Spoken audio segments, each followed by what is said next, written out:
7:45 en la mañana, gracias por compartir el primer café con nosotros.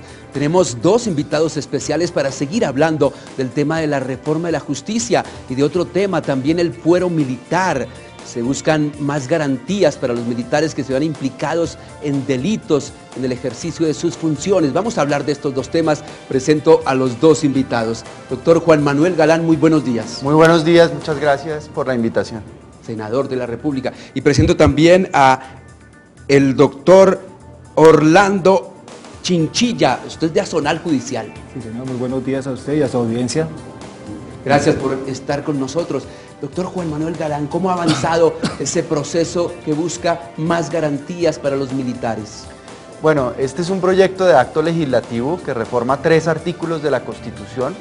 No toca el inciso que se refiere específicamente al ámbito de aplicación del fuero, pero lo que hace es hacer una reforma integral de la justicia penal militar.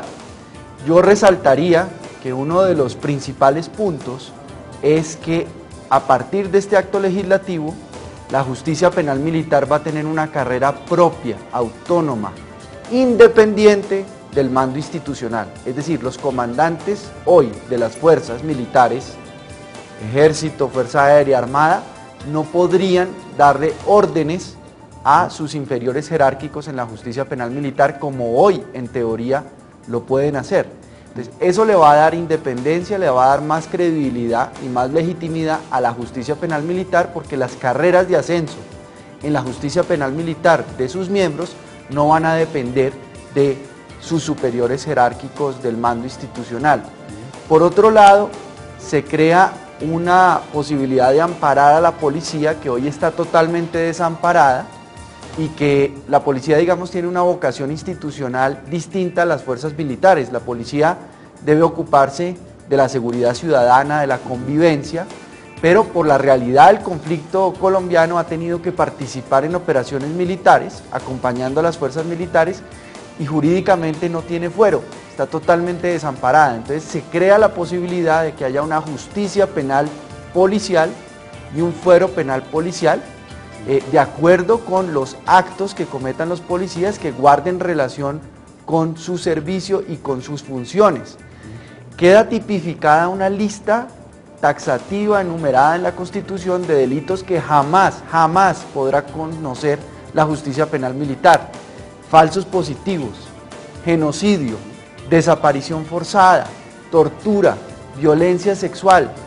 Esa lista de delitos jamás los podrá conocer la justicia penal militar, porque no guardan ningún tipo de relación con el servicio, con las funciones de los militares, y son violaciones de extremo graves al derecho internacional humanitario, que además tiene una aplicación automática y preferente en todos los casos que se juzguen de militares que sean llamados a rendir cuentas por su conducta. Se crea también un tribunal de garantías que va a verificar de manera preferente la legalidad de la acusación, va a ejercer de manera preferente la potestad de juez de garantías, y en tercera instancia va a conocer de manera permanente los conflictos de competencia entre la justicia ordinaria y la justicia penal militar. Es decir, muy temprano en el proceso se establece una claridad sobre si es jurisdicción ordinaria o jurisdicción penal militar la que debe conocer el caso, porque hoy esa función la tiene el Consejo Superior de la Judicatura, que se está demorando en fallar un conflicto de competencia entre 6 meses y 3 años. Fernando Peláez, de la localidad de Bosa, muy buenos días. Muy buenos días a todos. Mi pregunta es muy clara. Lo primero es si esta reforma de la justicia no deja la puerta abierta para que los congresistas y las personas del gobierno que están implicadas en parapolítica queden libres, también los militares que están en falsos positivos y también las personas que están en corrupción, como el problema de Agroviso que seguro queden libres. Muy concreta su pregunta, Fernando Peláez, gracias por llamarnos. Doctor Juan Manuel Galán, ¿qué le podemos decir a este ciudadano? Bueno, es importante distinguir que estamos hablando de dos proyectos distintos. Un proyecto es la reforma a la justicia y otro proyecto es el proyecto de acto legislativo que toca la justicia penal militar. En el caso de la reforma a la justicia se crean la doble instancia para el juzgamiento penal en la Corte Suprema de Justicia de los congresistas y también la doble instancia para los procesos de pérdida de investidura. Ahora, ese es un tema sobre el cual pues yo tengo mis reservas, porque yo creo que la reforma a la justicia se ha vuelto una reforma demasiado mecánica, de cambiar una atribución acá, asumir otra allá, pero no tocó definitivamente el espíritu del ciudadano en su aspiración a acceder a la justicia y las dificultades que ese ciudadano tiene en acceder a la justicia. Eso lo toca de alguna manera, digamos, los aspectos de descongestión judicial y darle facultades, digamos, a notarios y abogados para que fallen en algunos procesos, obviamente que no son procesos contenciosos ni jurisdiccionales, obviamente que no afecten la potestad que tiene el Estado de impartir justicia. ¿Pero que irían a cobrar algún dinero por esos servicios?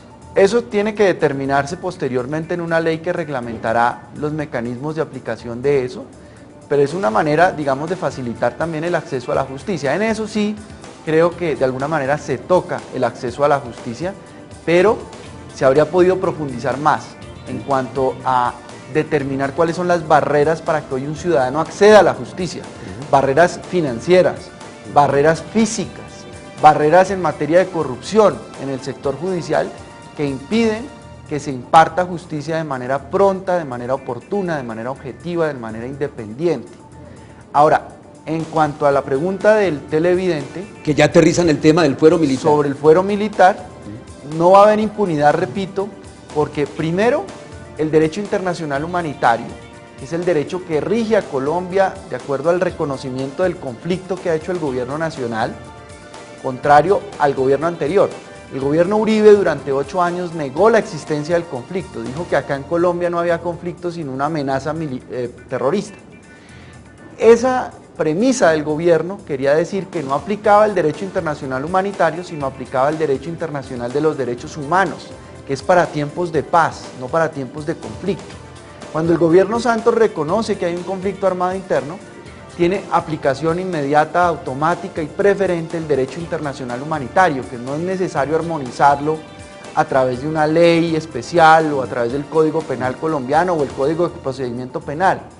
Y además establecemos una lista de delitos en el acto legislativo que jamás podrán ser conocidos por la justicia penal militar. ¿Por qué? Porque la jurisprudencia de la Corte Constitucional, de la Corte Suprema de Justicia en el juzgamiento de militares, ha sido coherente en no reconocer el fuero ni reconocer que son actos del servicio aquellas violaciones graves a los derechos humanos, como, repito, ejecuciones extrajudiciales. Yo hice el debate de falsos positivos en Soacha.